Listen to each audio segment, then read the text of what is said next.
बच्चों, मैं अलका सजान, प्रवक्ता राजकीय बालिका इंटर कॉलेज उन्नाव, आप सभी का स्वागत करती हूँ कक्षा 12 की भौतिक विज्ञान की कक्षा में।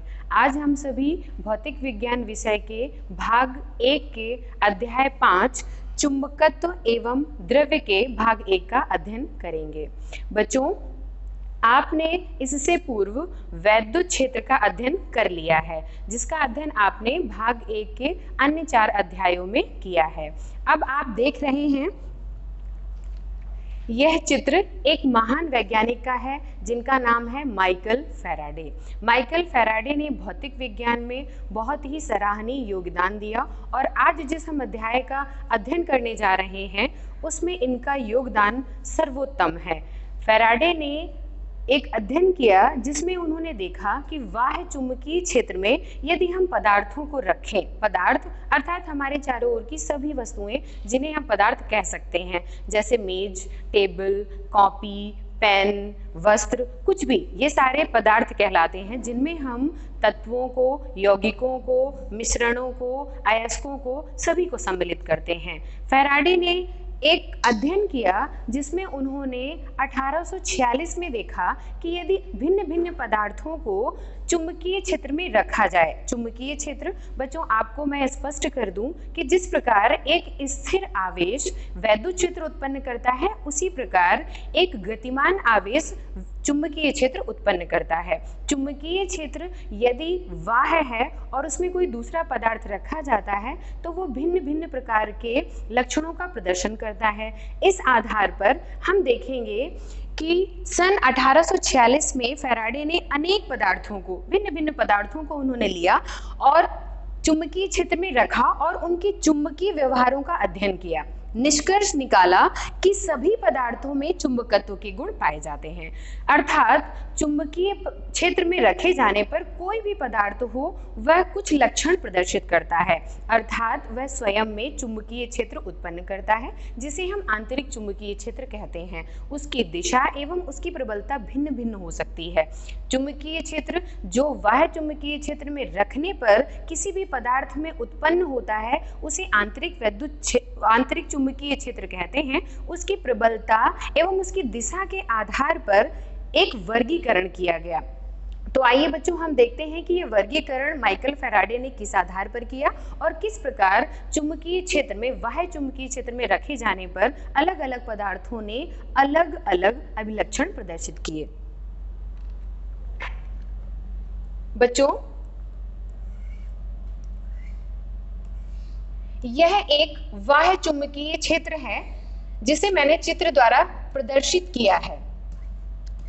आप इस बात पर ध्यान दें कि चुंबकीय क्षेत्र एक सदिश राशि है, अर्थात उसकी दिशा होती है। मान लेते हैं कि हमने कोई भी पदार्थ जिसका एक चतुर्भुजाकार है उसे हमने किसी बाह्य चुंबकीय क्षेत्र में रखा है। मान लेते हैं यह चुंबकीय क्षेत्र B है जिसमें हमने एक पदार्थ को रखा है। इस पदार्थ का अभी बच्चों हमने कोई भी नाम आपको नहीं बताया है। ये कोई भी पदार्थ हो सकता है। उदाहरण के लिए यह सोडियम हो सकता है, यह तांबा हो सकता है, अन्यथा यह लोहा भी हो सकता है। यह तीनों पदार्थ किस प्रकार या ये तीनों तत्व, क्योंकि उदाहरण के लिए हमने जितने भी लिए ये सभी तत्व हैं, ये भिन्न भिन्न गुण प्रदर्शित करेंगे। मान लेते हैं कि यह कोई भिन्न पदार्थ है, इसके अंदर वैद्युत क्षेत्र उत्पन्न होगा जिसे हम B डैश लिख लेते हैं। तो B डैश जो चुंबकीय क्षेत्र है और B जो चुंबकीय क्षेत्र है उनमें आपको दो चीजों की गणना करनी है। नंबर 1 दिशा और नंबर 2 प्रबलता। आप देखेंगे यदि दोनों की दिशा अर्थात बाह्य चुंबकीय क्षेत्र एवं आंतरिक चुंबकीय क्षेत्र की दिशा समान रहती है, किंतु जो आंतरिक चुंबकीय क्षेत्र उत्पन्न हो रहा है उसकी प्रबलता क्षीण है।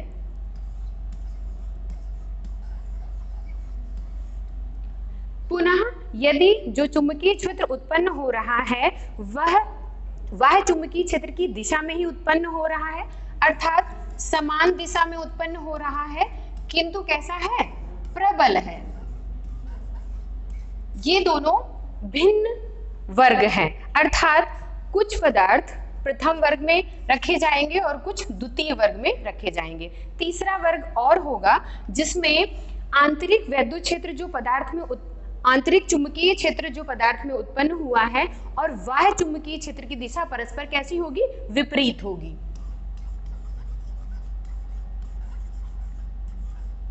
यह विपरीत हमेशा, यह क्षेत्र हमेशा कैसा उत्पन्न होता है, क्षीण।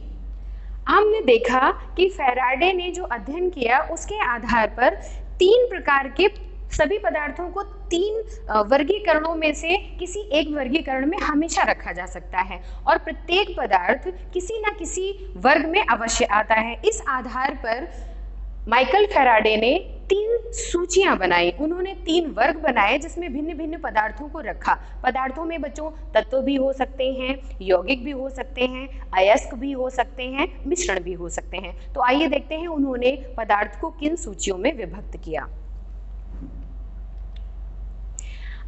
आप देख रहे हैं तीन सूची आपको प्रदर्शित की गई है। पहली सूची में लिखा हुआ है प्रतिचुंबकीय पदार्थ।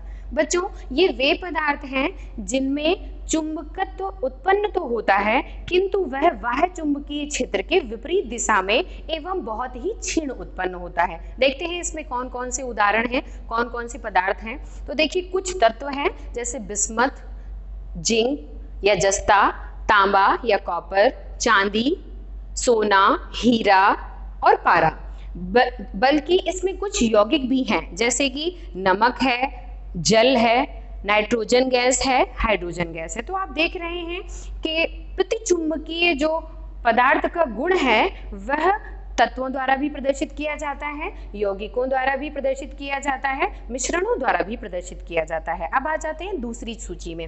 माइकल फैराडे ने इन पदार्थों को दूसरी सूची में रखा जिन्हें कहा अनुचुंबकीय पदार्थ। अनुचुंबकीय पदार्थ अर्थात इनमें आंतरिक चुंबकीय क्षेत्र जो उत्पन्न होगा वह बाह्य चुंबकीय क्षेत्र की ही दिशा में उत्पन्न होगा किंतु उसकी प्रबलता बहुत कम होगी अर्थात वह क्षीण होगा।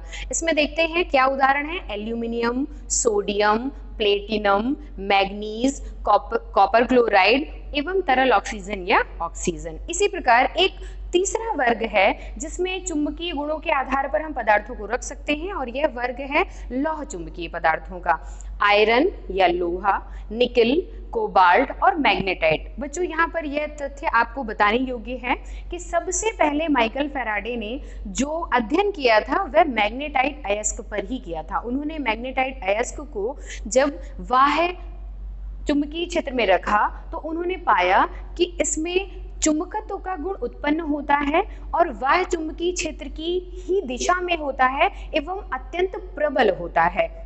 आइए बच्चों हम देखते हैं कि क्या परिभाषा है भिन्न भिन्न रूप से प्रतिचुंबकीय पदार्थ, अनुचुंबकीय पदार्थ एवं लौह चुंबकीय पदार्थों की। प्रतिचुंबकीय पदार्थों को आंग्ल भाषा में आप डायामैग्नेटिक मटेरियल भी कहते हैं। कुछ पदार्थ चुंबकीय क्षेत्र में रखे जाने पर क्षेत्र के विपरीत दिशा में क्षीण रूप से चुंबकित हो जाते हैं। ये पदार्थ किसी शक्तिशाली चुंबक के सिरे के समीप लाए जाने पर हल्का प्रतिकर्षण प्रदर्शित करते हैं। इन्हें प्रतिचुंबकीय पदार्थ कहते हैं। सूची आ अर्थात जो आपने पहली सूची देखी थी कि पदार्थ प्रतिचुंबकीय पदार्थों के उदाहरण हैं। आप दैनिक जीवन में जिन पदार्थों का प्रयोग करते हैं, जिन तत्वों का प्रयोग करते हैं, उनमें से कई प्रतिचुंबकीय गुण को प्रदर्शित करते हैं। आइए देखते हैं क्या क्या है। हीरा जो कि कार्बन का अपर रूप है, सामान्य जल NaCl यानी कि सामान्य नमक जिसका हम भोजन में प्रयोग करते हैं, सोना जिसका हम प्रयोग करते हैं, चांदी और पारा। आप देख रहे हैं कि डायमैग्नेटिक सब्सटेंसेस या प्रतिचुंबकीय पदार्थों में दो चीजें महत्वपूर्ण हैं। पहली तो यह है कि उनमें उत्पन्न होने वाला चुंबकत्व बाह्य चुंबकीय क्षेत्र के विपरीत होता है एवं अत्यंत क्षीण होता है। इसी प्रकार हम देखेंगे कि अनुचुंबकीय पदार्थों में क्या विशेषता होती है। अनुचुंबकीय कुछ पदार्थ जो अनुचुंबकीय कहलाते हैं, चुंबकीय क्षेत्रों में रखे जाने पर क्षेत्र की दिशा में मामूली से अर्थात क्षीण रूप से चुंबकित हो जाते हैं। इनके इस गुण को अनुचुंबकीय पदार्थों का गुण या अनुचुंबकत्व तो कहते हैं। सूची बा के पदार्थ अनुचुंबकीय पदार्थ हैं। बच्चों, जो चित्र आप देख रहे हैं जिसमें आपने कॉपर क्लोराइड, प्लेटिनम, ऑक्सीजन एवं एल्यूमिनियम फॉयल को आप देख रहे हैं, ये आपके जीवन में प्रयोग में आने वाले या प्रयोगशाला में मिलने वाले कुछ ऐसे पदार्थ हैं जो कि अनुचुंबकीय पदार्थों के लक्षण प्रदर्शित करते हैं। इसी प्रकार तीसरा जो हमारा वर्ग है वह है लौह चुंबकत्व पदार्थों का वर्ग। बच्चों ध्यान दीजिए, लौह चुंबकीय पदार्थ एवं अनुचुंबकीय पदार्थ गुण में समान होते हैं, अर्थात उनमें उत्पन्न होने वाला चुंबकत्व सदैव बाह्य चुंबकीय क्षेत्र की दिशा में ही होता है, किंतु उसकी प्रबलता बहुत ही अधिक होती है। आप देख रहे हैं कि आयरन जो कि लोहा कहलाता है, आपने सामान्य रूप से देखा है कि लोहे में बहुत ही शीघ्र चुंबक के पास रखे जाने पर चुंबक के गुण धारण कर लेने की क्षमता होती है। आप घर में यह कार्य कर सकते हैं कि आप किसी भी दंड चुंबक को लें या किसी भी चुंबकीय चुंबक को लें और उसके पास यदि आप लोहे के किसी भी ब्लेड को रख दें तो काफी लंबे समय तक रखने पर उसमें चुंबकत्व का गुण स्वयं उत्पन्न हो जाता है। यह इस बात को सिद्ध करता है कि लौह चुंबकीय पदार्थों में वह चुंबकीय क्षेत्र में रखे जाने पर उसी दिशा में बहुत ही प्रबल चुंबकत्व का गुण आ जाता है, अर्थात आंतरिक चुंबकत्व उत्पन्न होता है जो बहुत ही प्रबल होता है। अब बच्चों हम देखते हैं कि हमने यह अध्ययन कर लिया कि पदार्थों को जब हम बाह्य चुंबकीय क्षेत्र में रखते हैं तो वे प्रदर्शित करते हैं भिन्न भिन्न गुण, किंतु क्या कारण है जिसके कारण वे ऐसा गुण प्रदर्शित करते हैं। चित्र में बच्चों आप देख रहे हैं कि एक नाभिक को प्रदर्शित किया गया है। नाभिक के चारों ओर एक कक्षा को प्रदर्शित किया गया है जिसमें एक इलेक्ट्रॉन घूम रहा है। बच्चों आप सभी को जानकारी है, रसायन विज्ञान के आधारभूत तथ्यों में आपको यह ज्ञान दिया जाता है कि इलेक्ट्रॉन्स हमेशा नाभिक के चारों ओर कक्षाओं में चक्कर लगाते हैं, साथ ही साथ वे अपनी धुरी पर चक्रण भी करते हैं। बच्चों यह चक्रण दो प्रकार का होता है, इलेक्ट्रॉन या तो वामावर्त चक्रण करते हैं अन्यथा दक्षिणावर्त चक्रण करते हैं। एक तथ्य यह भी है कि जिस प्रकार एक स्थिर रखा हुआ आवेश वैद्युत क्षेत्र उत्पन्न करता है, उसी प्रकार लूप में घूमता हुआ एक आवेश वैद्युत क्षेत्र उत्पन्न करता है। आपको मैं इससे पूर्व की अध्ययनशालाओं में ले जाना चाहती हूँ जहां आपने वैद्युत द्विध्रुव का अध्ययन किया था। वैद्युत द्विध्रुव में बच्चों आपने देखा था कि एक छोटी दूरी पर यदि हम एक ऋणात्मक चार्ज एवं एक धनात्मक चार्ज या आवेश को रख दें जिनका परिमाण समान हो किंतु उनकी प्रकृति विपरीत हो तो हम इसे कहते हैं वैद्युत द्विध्रुव। इसी प्रकार यदि हम चुंबकत्व का अध्ययन करना चाहें तो हम देखेंगे कि जब एक इलेक्ट्रॉन किसी लूप में चक्रण करता है या घूमता है तो इसी प्रकार का एक सिस्टम उत्पन्न होता है जिसे हम बोलते हैं चुंबकीय द्विध्रुव। क्या बोलते हैं? चुंबकीय द्विध्रुव। जिस प्रकार हम वैद्युत क्षेत्र में एक राशि का अध्ययन करते थे जिसे हम बोलते थे वैद्युत द्विध्रुव आघूर्ण। क्या बोलते थे? वैद्युत द्विध्रुव आघूर्ण। उसी प्रकार एक राशि है जिसे हम बोलते हैं चुंबकीय आघूर्ण।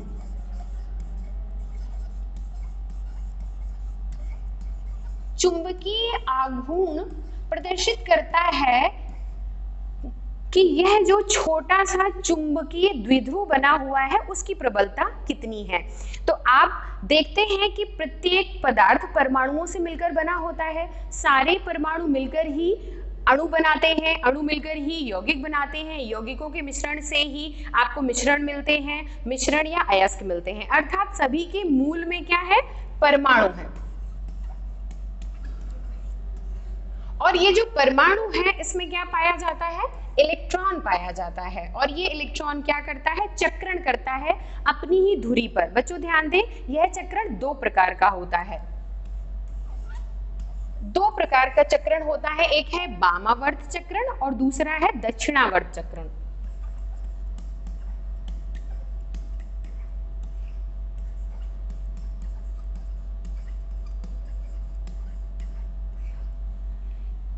आप देखते हैं कि रसायन विज्ञान में जब आप हुंड के नियम का अध्ययन करते हैं तो आप देखते हैं कि कक्षकों में जब हम इलेक्ट्रॉन्स को भरते हैं तो हम देखते हैं कि पहले अप साइड, यानी कि इसे ही हम बोलते हैं spin up and spin down, अर्थात वामावर्त एवं दक्षिणावर्त दो प्रकार का चक्रण प्रदर्शित करते हैं इलेक्ट्रॉन्स। जो इलेक्ट्रॉन्स प्रदर्शन करते हैं चक्रण का, इसी से उत्पन्न होता है चुंबकीय आघूर्ण। चुंबकीय आघूर्ण जब हम लेते हैं किसी ऐसे पदार्थ का जो किसी भी चुंबकीय क्षेत्र में नहीं रखा गया है, तब तीन प्रकार की स्थितियां बनती हैं। पहली तो वे पदार्थ होते हैं जिन पदार्थों में सारे के सारे इलेक्ट्रॉन्स युग्मित होते हैं, अर्थात उनमें मुक्त इलेक्ट्रॉन नहीं पाए जाते हैं। दूसरे वे पदार्थ होते हैं जिनमें कुछ संख्या में अयुग्मित इलेक्ट्रॉन पाए जाते हैं, और तीसरे वे पदार्थ होते हैं जिनमें अयुग्मित इलेक्ट्रॉनों की संख्या नहीं होती किंतु विशेष परिस्थितियों में अयुग्मित इलेक्ट्रॉन्स उत्पन्न होते हैं। अब बच्चों देखिए कि किस प्रकार ये छोटा सा इलेक्ट्रॉन जब चक्रण करता है तो एक चुंबकीय आघूर्ण उत्पन्न करता है। यदि दो इलेक्ट्रॉन एक साथ हैं तो उनके चुंबकीय आघूर्णों की दिशा सदैव विपरीत रहती है और वे एक दूसरे को निरस्त कर देते हैं, किंतु कुछ परिस्थितियों में जहां वे अकेले होते हैं वहां पर चुंबकीय आघूर्ण निरस्त नहीं हो सकता। यदि चुंबकीय आघूर्ण निरस्त नहीं हो पा रहा है, अर्थात पदार्थ के पास अपना एक चुंबकीय आघूर्ण होता है। इसी प्रकार तीसरे प्रकार के वे पदार्थ हैं जब वे विशेष परिस्थिति में रखे जाते हैं तो उनमें चुंबकीय आघूर्ण प्रदर्शित होता है। इसी प्रकार हम देखेंगे कि वास्तव में प्रत्येक पदार्थ में प्रतिचुंबकत्व का गुण होता है। जो पदार्थ अनुचुंबकीय अथवा लौह चुंबकीय हैं, उनमें प्रतिचुंबकत्व का गुण उनके अपेक्षाकृत अधिक शक्तिशाली अनुचुंबकत्व अथवा लौह चुंबकत्व गुण द्वारा निरस्त कर दिया जाता है। बच्चों यहाँ समझिए, किसी भी पदार्थ में युग्मित इलेक्ट्रॉन अवश्य होते हैं। यह संभावना बनी रहती है कि उनमें युग्मित के साथ साथ अयुग्मित भी इलेक्ट्रॉन हो। यही कारण है कि प्रतिचुंबकत्व जो कि युग्मित इलेक्ट्रॉनों के कारण उत्पन्न होता है वह सभी में पाया जाता है, किंतु अनुचुंबकीय अथवा लौह चुंबकीय पदार्थ वे होते हैं जिनका लौह चुंबकीय अथवा अनुचुंबकीय व्यवहार इतना प्रबल होता है कि उनका प्रतिचुंबकीय व्यवहार छिप जाता है। इसीलिए हम कहते हैं कि सारे के सारे पदार्थ चुंबकत्व का प्रदर्शन करते हैं। बच्चों, आपकी इस कक्षा में आपने अध्ययन किया है लौह चुंबकीय पदार्थों का, अनुचुंबकीय पदार्थों का एवं प्रतिचुंबकीय पदार्थों का। अब आप देखते हैं कि आप इनका अधिक गहन अध्ययन करने के लिए कुछ राशियों का भी अध्ययन करेंगे, जिसमें से कुछ राशियां हैं जिन्हें हमने सूचीबद्ध कर लिया है। पहली राशि है चुंबकीय प्रेरण, जिसे हम आंग्ल भाषा में मैग्नेटिक इंडक्शन भी कहते हैं। यह एक सदिश राशि है। दूसरी राशि है चुंबकन तीव्रता, इंटेंसिटी ऑफ मैग्नेटाइजेशन। यह भी एक सदिश राशि है जिसे हम आई सदिश से प्रदर्शित करते हैं। तीसरी राशि है चुंबकीय तीव्रता, एच सदिश, जिसे हम मैग्नेटिक इंटेंसिटी भी कहते हैं। बच्चों ध्यान दें, यहाँ पर चुंबकन तीव्रता एवं चुंबकीय तीव्रता दो भिन्न भिन्न भौतिक राशियां हैं जिन्हें आप इस प्रकार से स्मरण रख सकते हैं कि चुंबकन तीव्रता का सिंबल आई वेक्टर या आई सदिश होता है, जबकि चुंबकीय तीव्रता को हम एच सदिश से प्रदर्शित करते हैं। चौथी राशि है बच्चों चुंबकशीलता। यह एक अदिश राशि है, इसे हम आंग्ल भाषा में मैग्नेटिक परमिएबिलिटी कहते हैं। फिर आते हैं सापेक्षिक चुंबकशीलता पर, जिसे हम आंग्ल भाषा में रिलेटिव मैग्नेटिक परमिएबिलिटी कहते हैं। अंतिम किंतु महत्वपूर्ण राशि है चुंबकीय सुग्राहिता अथवा प्रवृत्ति, जिसे हम मैग्नेटिक ससेप्टिबिलिटी भी कहते हैं। बच्चों, हम इन राशियों का क्रमवार अध्ययन करेंगे। तो आइए सबसे पहले हम समझते हैं कि क्या है चुंबकीय प्रेरण। चित्र में आपको पुनः एक वाह चुंबकीय क्षेत्र में रखा गया एक चौकोर टुकड़ा दिखाई दे रहा है। बच्चों, ये एक वाह्य पदार्थ है। अभी हम इसकी गणना नहीं करेंगे कि ये पदार्थ किस प्रकार का है, किस वर्ग में रखा जा रहा है, अर्थात यह लौह चुंबकीय है या अनुचुंबकीय है या प्रतिचुंबकीय है। आप देख रहे हैं कि जो समानांतर रेखाएं हैं जिनमें किरण आरेख बाएं से दाएं ओर बना है, वह वाह्य चुंबकीय क्षेत्र को प्रदर्शित कर रहा है, जबकि चौकोर टुकड़े के भीतर का जो क्षेत्र है वह आंतरिक यानी कि उत्पन्न हुए क्षेत्र को प्रदर्शित कर रहा है। आप देखेंगे कि पहले चित्र में जो चित्र बाईं ओर बना हुआ है, आप देख रहे हैं कि कुछ बिंदुवार पंक्तियां दिखाई गई हैं। ये पंक्तियां उन चुंबकीय बल रेखाओं को प्रदर्शित कर रही हैं जो आंतरिक चुंबकीय क्षेत्र के कारण उत्पन्न हुई हैं, जबकि सीधी रेखाओं से किरण द्वारा बाह्य चुंबकीय क्षेत्र को दिखाया गया है। बच्चों, आप देख रहे हैं कि प्रथम चित्र में आप देखते हैं कि चौकोर टुकड़े के भीतर चुंबकीय क्षेत्र की दिशा एवं बाहर चुंबकीय क्षेत्र की दिशा भिन्न भिन्न है, किंतु दूसरे चित्र में आप देखते हैं कि चुंबकीय क्षेत्र में बाहर दिशा एवं भीतर दिशा समान है। आप स्वयं ही इसकी गणना कर सकते हैं कि पहले चित्र में एवं दूसरे चित्र में भिन्न भिन्न प्रकार के पदार्थों का प्रयोग किया गया है। आप इस बात को भी देखें कि प्रथम प्रकार के पदार्थ में भीतर की ओर 2 या 3 ही चुंबकीय बल रेखाएं दिखाई गई हैं, जबकि द्वितीय चित्र में आंतरिक चौकोर पदार्थ के टुकड़े के भीतर कई सारी रेखाएं चुंबकीय बल रेखाएं दिखाई गई हैं। बच्चों, चुंबकीय बल रेखाओं की संख्या यह दिखाती है कि उत्पन्न चुंबकीय क्षेत्र कितना प्रबल है। यदि एकांक क्षेत्रफल में गुजरने वाली चुंबकीय बल रेखाएं अधिक हैं तो वह चुंबकीय क्षेत्र प्रबल माना जाता है, एवं एकांक क्षेत्रफल से गुजरने वाली चुंबकीय बल रेखाएं यदि उनकी संख्या कम है तो क्षेत्र को क्षीण माना जाता है। आपको यह स्पष्ट हो रहा है कि चित्र ए में उत्पन्न वैद्युत क्षेत्र मूल वैद्युत क्षेत्र अर्थात बाह्य वैद्युत क्षेत्र का विपरीत है, अर्थात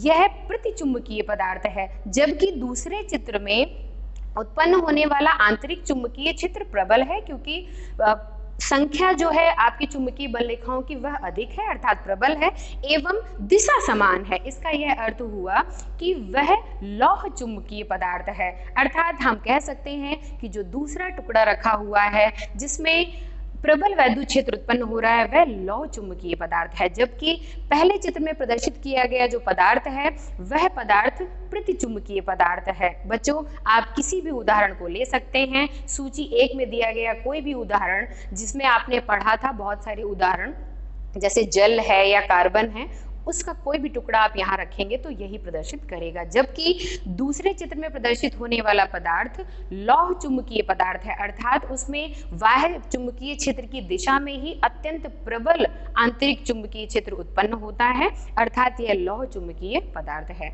बच्चों, अब हम देखते हैं कि चुंबक ने चुंबकीय क्षेत्र जो उत्पन्न किया है, अब हम देखते हैं कि यहाँ पर हमने एक S और N करके दिशा निर्देशित की है। बच्चों देखिए, जो बायां हिस्सा है जहां हमने S सिंबल बनाया है इसे हम नाम देते हैं दक्षिणी ध्रुव का, और जहां हमने लिखा है N सिंबल उसे हम नाम देते हैं उत्तरी ध्रुव का। बच्चों, जब कभी भी कोई भी पदार्थ का टुकड़ा चुंबकीय गुण प्रदर्शित करता है तो उसका एक सिरा स्वाभाविक रूप से उत्तरी ध्रुव एवं दूसरा सिरा स्वाभाविक रूप से दक्षिणी ध्रुव का प्रदर्शन करता है। अब आइए देखते हैं कि हम किस प्रकार यह बता सकते हैं कि प्रबलता कैसी है। प्रबलता को बताने के लिए हम कुछ नई राशियों का अध्ययन करेंगे, किंतु उससे पूर्व हम समझेंगे कि प्रेरण क्या है। जो हमने पढ़ा है कि चुंबकीय प्रेरण, जब किसी चुंबकीय पदार्थ को किसी बाह्य चुंबकीय क्षेत्र में रखा जाता है तो वह पदार्थ चुंबकित हो जाता है। पदार्थ में इस प्रकार उत्पन्न चुंबकत्व को प्रेरित चुंबकत्व कहते हैं तथा इस घटना को चुंबकीय प्रेरण कहते हैं। इसे बी सदिश से प्रदर्शित करते हैं। बच्चों, बी सदिश यह प्रदर्शित करता है कि चुंबकीय प्रेरण एक सदिश राशि है, अर्थात इसमें दिशा होती है। अब आइए हम इसका परिमाण कैसे ज्ञात करते हैं। परिमाण हम ज्ञात कर सकेंगे एरिया